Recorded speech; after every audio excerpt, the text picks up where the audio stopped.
Alam mo ba na mayroong araw para magpugay sa ating mga makabagong bayani? Kumusta? Ako si David Noveno at welcome sa Wayback Wednesday, kung saan pag-uusapan natin ang mga pangyayari at mga bagay-bagay sa ating nakaraan at kasaysayan. Tara, pag-usapan natin ang kahalagahan ng araw ng mga manggagawa.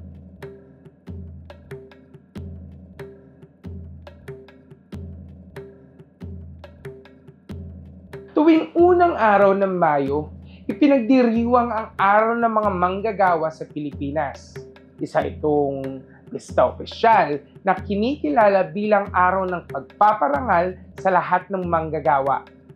Mula sa mga nagtatrabaho sa opisina, pabrika, ospital, paaralan, palengke at sa bawat larangan ng buhay.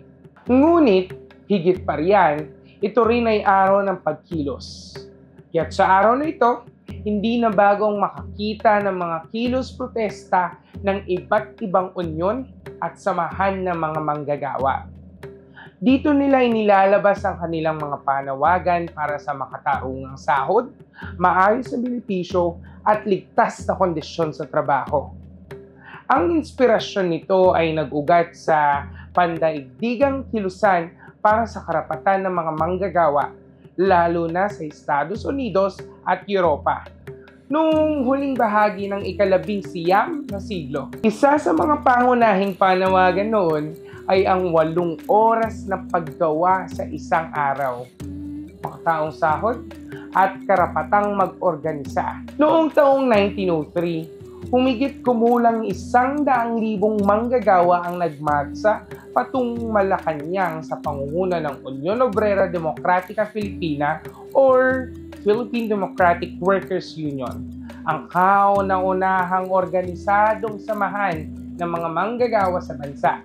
Bitbit nilang panawagan hindi lang para sa karapatan ng manggagawa, kundi pati na rin sa kalayaan ng Pilipinas mula sa Estados Unidos. Taong 1905, opisyal na idiniklara ang unang araw ng Mayo bilang pista opisyal para sa araw ng mga manggagawa. At mula noon, ay taunang ginugunita ito sa buong bansa. Noong 1974 naman, nilagdaan ni Pangulong Ferdinand Marcos Sr. ang Labor Code of the Philippines, isang mahalagang batas na tumutukoy sa karapatan at obligasyon ng mga manggagawa at employer sa pribadong sektor.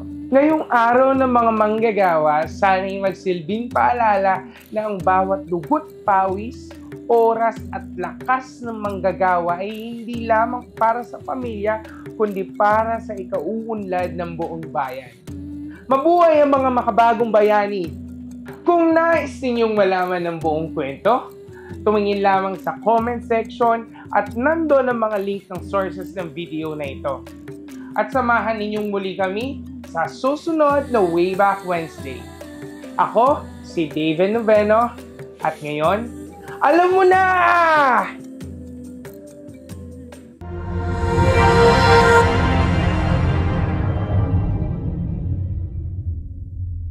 Okay lang ba yung outro ko, gano'n? Alam mo na! Kasi nga, di ba, mabuhay yung mga bagong bayani. Mabuhay ang mga makabag.